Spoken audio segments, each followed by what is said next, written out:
So you heard that the youth of this country, the first-time voters, had to say. Now remember, polarized campaigns, polarized rhetoric was mainly a part of Karnataka heading to elections. And one of those now recently was the 4% OBC quota for the Muslims that was scrapped by the government. It's become a huge issue in Karnataka. And now the top court is set to hear the matter. Now what we are being told that for the election state, Amit Shah, who was in Karnataka, reiterated his claim that religion-based quota is unconstitutional, claiming the Congress implemented this religion-based quota because they were looking at vote bank appeasement politics.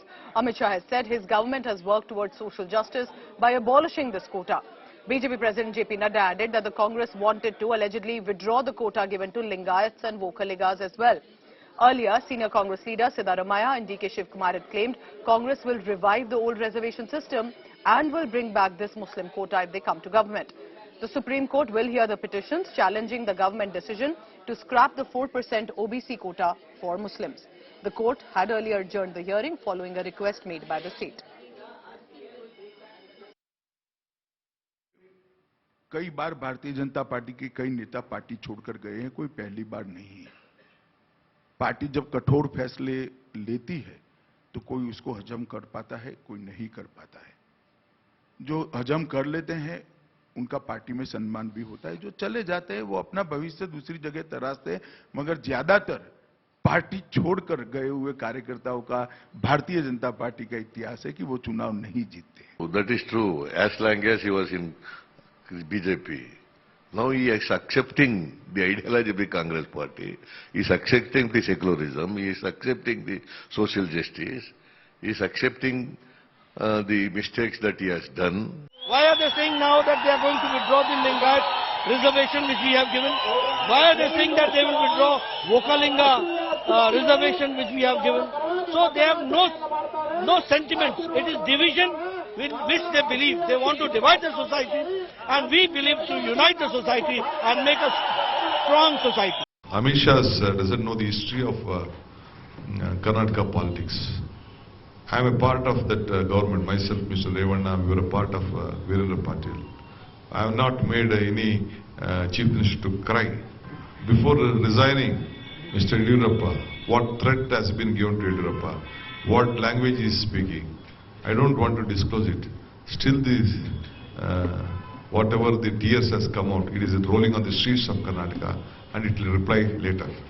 Amit Shah said that they are ready to have BJP is ready to have a Lingayat chief minister, and he said if Congress is so concerned about the Lingayat community, then will the Congress also announce a CM candidate from the community? We are not running a BJP party, we are running a Congress party which has its own history and traditions. We don't want any other political leader to dictate to our party, whomever we want, whomever we feel that will be beneficial for the country and the state, the Congress party will take its call. So this is really a hot issue right now, just ahead of elections with barely days to go.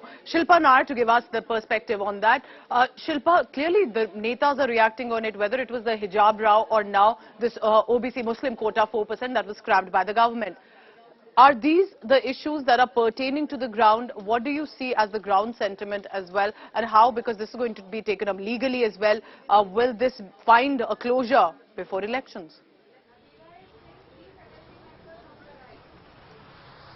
Well, Pooja, as far as the changes that have been brought into the reservation policy is concerned, of course, the Muslim community is extremely unhappy with the decision because the 4% reservation that was granted to the Muslim community were taken away from them. They've been moved to the economically weaker sections, and this, of course, has not gone down well with the minority community, and that is the reason why the reservation has been challenged in the Supreme Court as well. And the Supreme Court also, making some very, very important observations as far as this case is concerned, because the Supreme Court was not very happy with the manner in which this entire exercise was being done, and they put on hold the implementation of the reservation as well. The petition, of course, will be heard in detail by the Supreme Court, but the politics over this, of course, is peaking.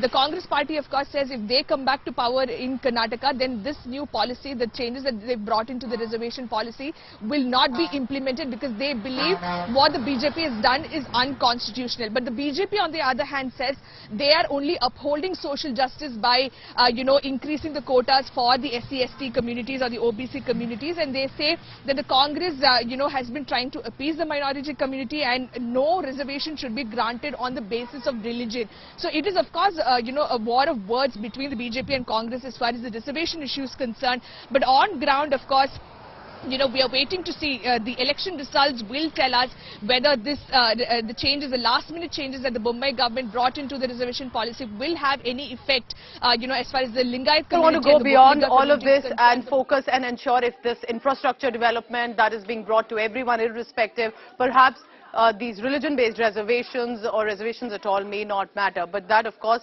May 10th, May 13th, two important days. May 13th, when the results are announced, will tell us how much of these issues do matter as well. Shilpa Nair, thank you so much for telling us all the latest on this.